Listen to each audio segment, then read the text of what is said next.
Well, I thought I would do an oral history for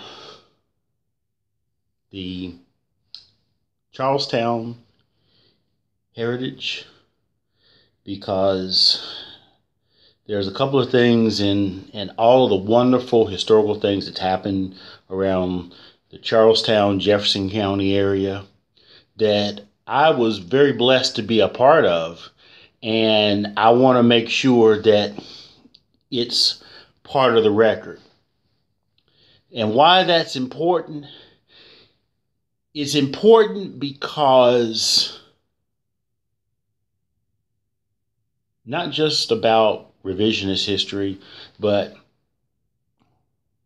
people, the longer time and space away from events that occurred so many years ago, people will accept as truth other things that happened, or they may have forgotten the things that you may have been in. And I don't think that's anything negative or personal, but such as it is. So, 1990, I ran for the Democratic Executive Committee in Jefferson County. As far as I know, I was the first African American ever to run for one of these positions. I remember going to the courthouse right there in downtown Charlestown and paying the qualifying fee, which was exactly $1. And I got on the ballot, and there was an incumbent. And let me back up to say, so the Democratic Executive Committee was, and as far as I know, remains elected positions. At that time, I believe it was a male and a female in each magisterial district in Jefferson County. And so Jefferson County had 5 magisterial districts. It was Charlestown, Harpers, Ferry, Cabletown, Middleway, and Shepherdstown. Don't ask me how I remember any of that. So I was in the Harpers Ferry district, and there was an attorney that was an incumbent, Doug Rockwell, who was the incumbent member. For some reason, I learned, I guess after reading The Spirit of Jefferson, after I qualified, that there were 2 other people who qualified to challenge incumbents on the Democratic Executive Committee. This was the first time in at least 12 years that anything like this had happened. Normally, the people who are elected and serve slide through without any opposition. So I remember, I believe it was the Middleway district that was opposed, and then the Shepherdstown district and myself. So I ran in 6 precincts, and I did not really do a lot of campaigning, although I did a little bit. And I had a very interesting district in terms of geography. My district went all the way from Shenandoah Junction clear over to the Blue Ridge Mountain. So this was my very first time running for anything. I was trying to think. I was 22 when I qualified. My birthday was during the campaign cycle. And the primary, I believe, was at the end of May of 90. And the Democratic Executive Committee at that time was a very closed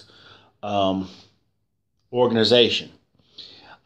They held meetings behind closed doors, and the general public was not allowed to even attend these meetings.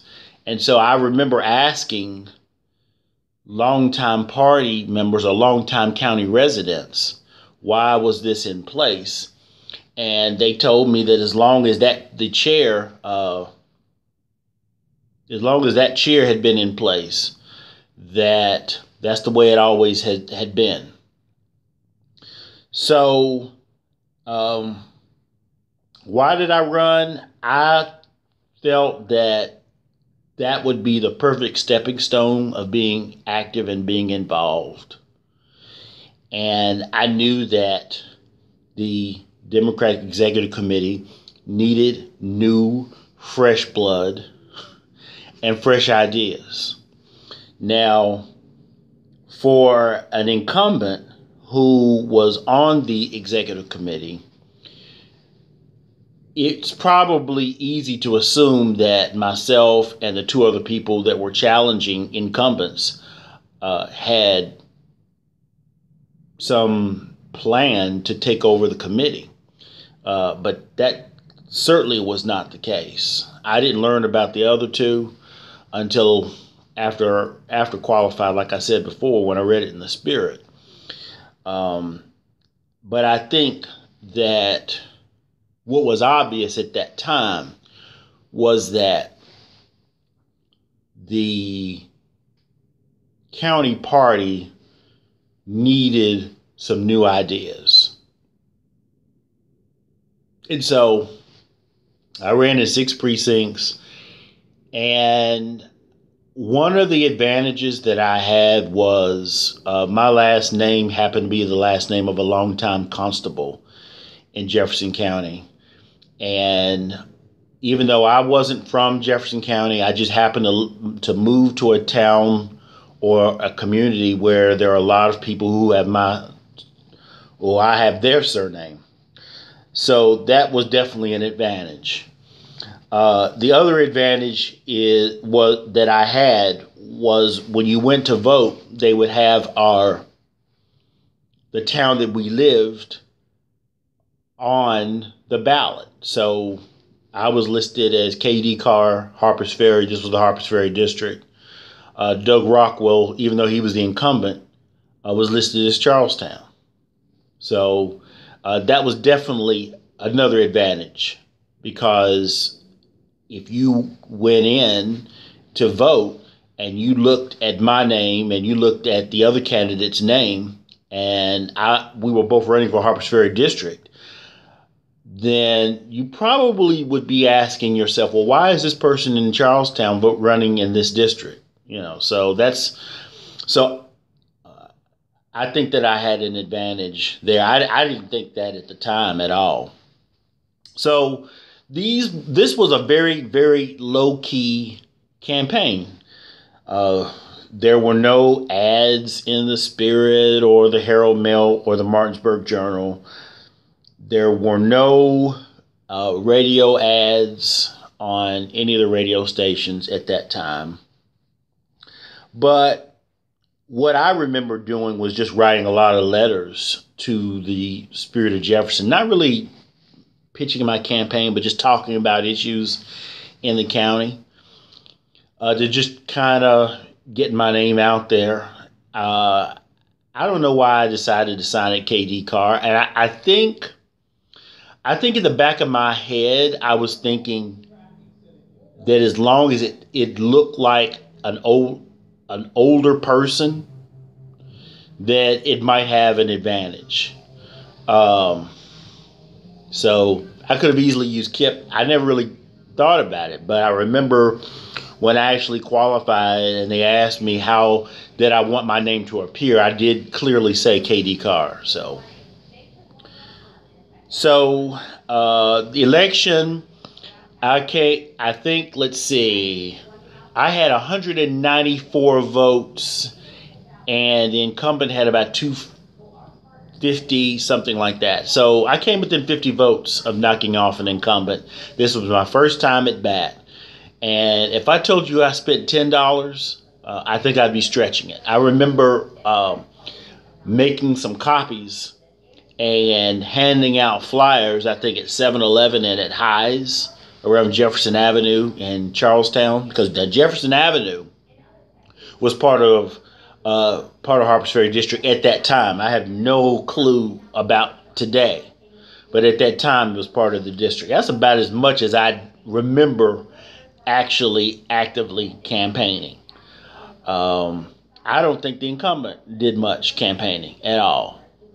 But the other two races, I know the race in Shepherdstown got very contentious, but I think I will say that of the three challengers in 1990 against incumbents, I'm the one who came the closest of actually knocking off an incumbent. This little black kid from Harpers Ferry, who was a transplant. I was not born or raised in Jefferson County at all, but I came very close to knocking off a committee incumbent. I don't know what I would have done had that happened. I suspect that I would not have really been allowed to attend meetings. I think that they would have met. They would have prevented me from actually knowing when the meetings were going on. Phil Cabler of the Charleston Gazette caught notice about the fact that Jefferson County was having secret meetings, and this was an article in the Charleston Gazette about how the Jefferson County Democratic Executive Committee would have these closed meetings. So that's what I suspect. Now, what I'm proudest of is the fact that in the next election cycle, 1994, by that time I had moved to Berkeley County, and we had, I believe, 3 African Americans that ran for seats on the Democratic Executive Committee. So, yeah, I do feel like I was a trailblazer. I feel that if I had not run in 1990, I don't think that there would have been anyone of color running. And this was right at the time where 1990, that Jefferson County was becoming part of official Metro Washington, and the census population of the county at that time, I don't know how I remember this. I think because I had to use this figure so many times, but it was 35,926. Now, of course, in 2016, the population of Jefferson is much more than that. I don't have the numbers at all, but I know it's way more than that.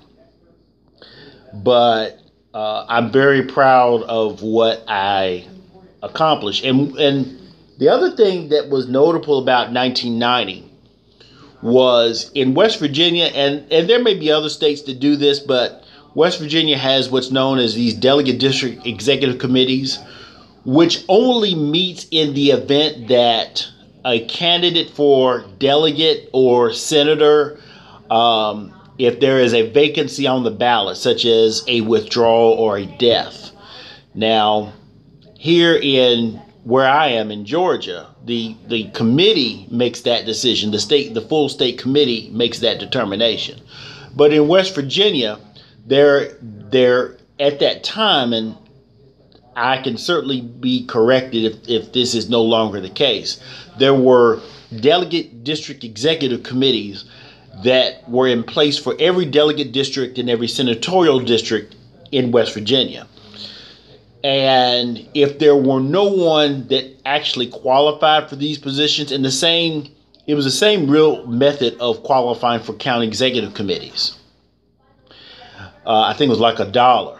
Then you could actually write yourself in, get a few people to write your name in, and then you could be elected, and that would go through. So I believe in 1990, the 40th delegate district, which I know the lines have changed so many different times, at least 3 or 4 times since then. But the 40th delegate district was the easternmost district in the West Virginia legislature. I ran for the 40th Delegate District Executive Committee, and I got a couple of people to write me in, and I was elected to that. And I remember Rodney White from the Martinsburg Journal thought that was really comical and really funny, and he wrote an article, and the article, I never will forget the headline. The headline was, he may never know his potential, or something of that nature. So, if we continue to talk about delegate district executive committees, we're making way more out of them than the real function of them. I have any challenges being African American and being a young African American engaged in the political process in West Virginia? And I was right here. The Panhandle was right here, Jefferson. To an extent, yeah. And I'll talk about my involvement with the West Virginia State Committee probably in another oral history, but I wanted to focus just on my involvement with Jefferson County. I think that there was no one for me to follow. So there was no one that came before me in terms of an African American member of the executive committee or any people of color who served in any prominent roles in the local party structure. Today, I am just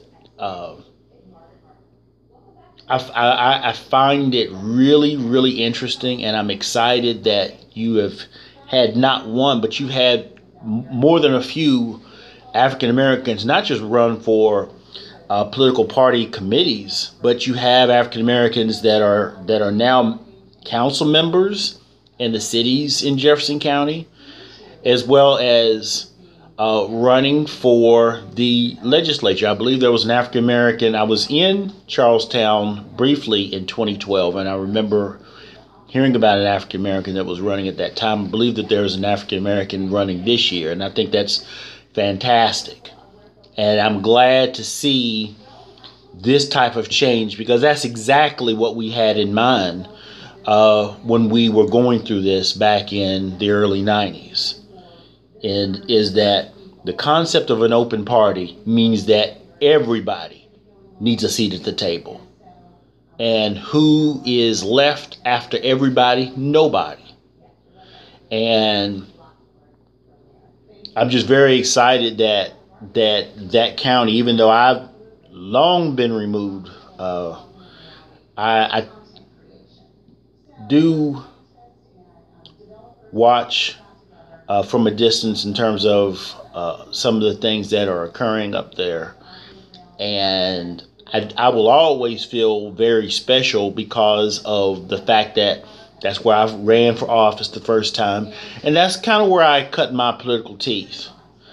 One of the things that I've said when I talk to younger people getting involved in the process is that when I was in my early 20s or in my teens, there were a lot of older people that were telling us, it's not your turn.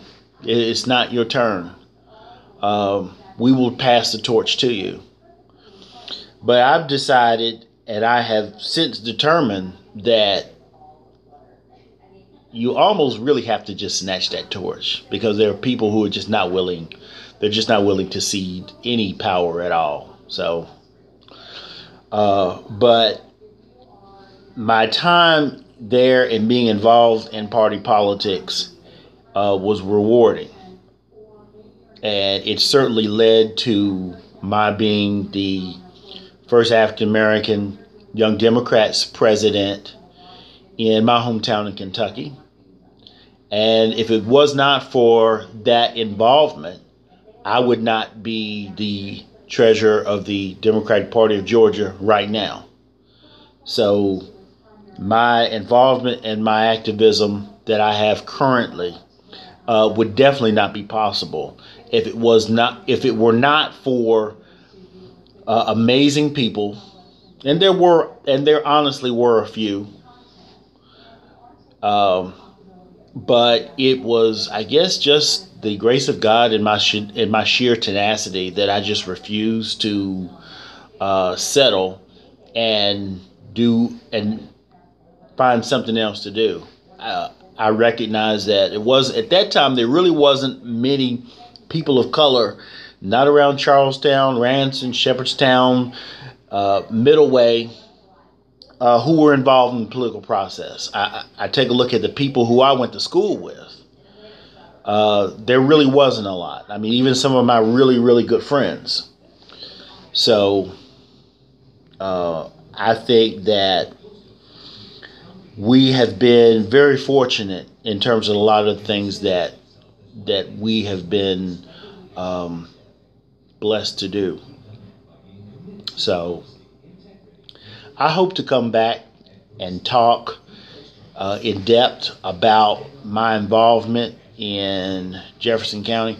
One of the things, I'm gonna put out in terms of my involvement in getting a gentleman elected to the county commission, but I'll do that at another point. I just kind of wanted to stick to the party committee and the fact that 1978 was the last time that a committee incumbent had been challenged.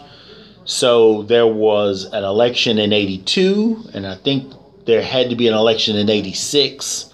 No opposition. The incumbents sailed through. So I was very fortunate.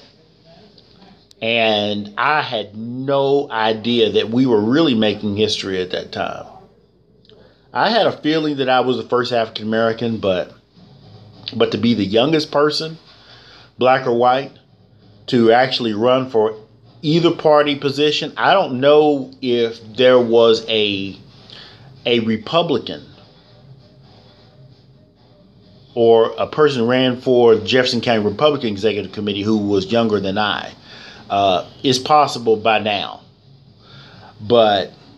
And I was able to serve as acting national committee man for the West Virginia Young Democrats, which, of course, I mean, this is simply not possible. Are you kidding? We're talking about the 90s. We're talking about the New Jack era. But, and of course, we relied on the spirit of Jefferson for all of our news in terms of, these committee elections and any committee activities. We knew that the Democratic Executive Committee did not, as I said, they didn't publicize their meetings, so you didn't find that in the spirit. But if any of the county candidates or any major events, then you definitely read the spirit. And I was looking in one of those archived websites, and I actually found some letters to the editor that I wrote.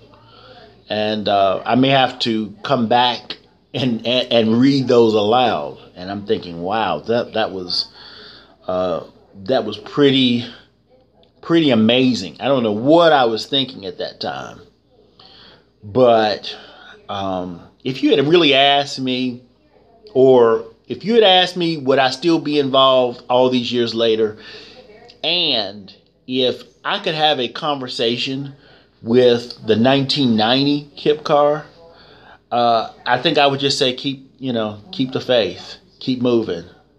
Don't sweat the small stuff. And really, most of it is small stuff. But it has been an amazing, wild, crazy ride.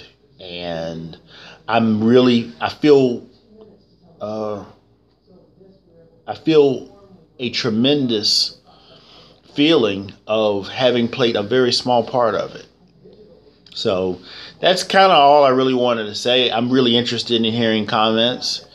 And so here's what we'll do. I'm probably going to do another thing like this soon that will talk about the My being the first African American on the academic team at Jefferson High.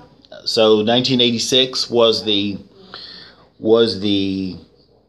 first year of the Eastern Panhandle Academic Competition for Excellence, and we won the first place trophy. I'm going to talk about that, and I may talk about my involvement with NAACP, which will be pretty interesting. You may want to stay tuned for that one.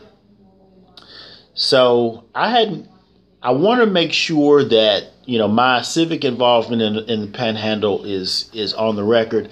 I did record a oral history for the Robert C. Byrd Center at Shepherd a couple of years back, and it should be part of their record. But that was only just a little part of my involvement in D.C. and my interaction with Senator Byrd. Not much about the Panhandle. So hopefully by the end of this year, we will have a good series that will talk about